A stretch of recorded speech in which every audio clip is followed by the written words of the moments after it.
Also, remember at the beginning of the movie about the pale horse, Ringo realized Holiday is the pale horse and he was avoiding him. Yeah, look, this is something I wanted somebody else to bring up. I didn't want to talk about it on my own. I wanted you guys to bring it up organically and then we can discuss it because, I've gotten into Doc being the pale horse and death and everything like that. But you remember the opening scene of the movie when the cowboys go to that wedding of like the Mexican police and they slaughter everybody there, and then Ringo shoots the priest that's like yelling stuff at them in Spanish, and then Powers Booth, who plays Curly Bill, says, "What was he saying, Johnny?" And then Johnny tells him what he was saying. We'll check that scene out right here.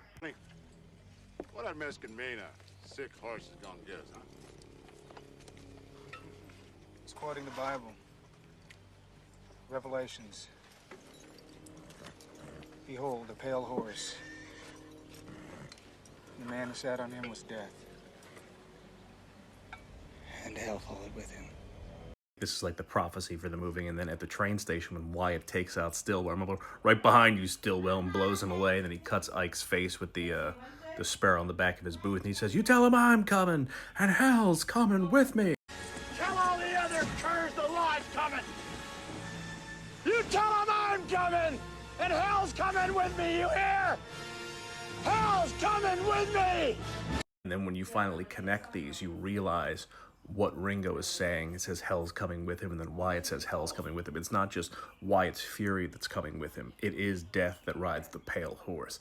Death for them, or for Ringo in particular, is Doc Holliday, who emerges from that brush basically as white as a ghost as possible, as pale as possible, as dying as possible, but he is death reincarnate. We have talked about this before. I'm your huckleberry. Why, Johnny Ringo.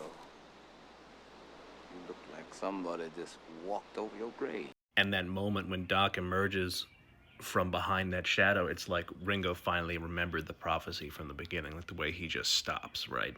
And then he realizes what the priest meant and that his words were true. And Doc tells him, "Why, Johnny Ringo, looks like someone just walked over your grave." Someone being death himself, Doc Holliday, Val Kilmer. See, aren't movies fun? A lot of people forget about the opening scene of Tombstone because of the rest of the movie is so good, but yes, Vinny is correct here. He caught this one perfectly, and I was waiting, like I said, for somebody else to bring it up so I didn't have to be like, "Hey, remember when this happened?"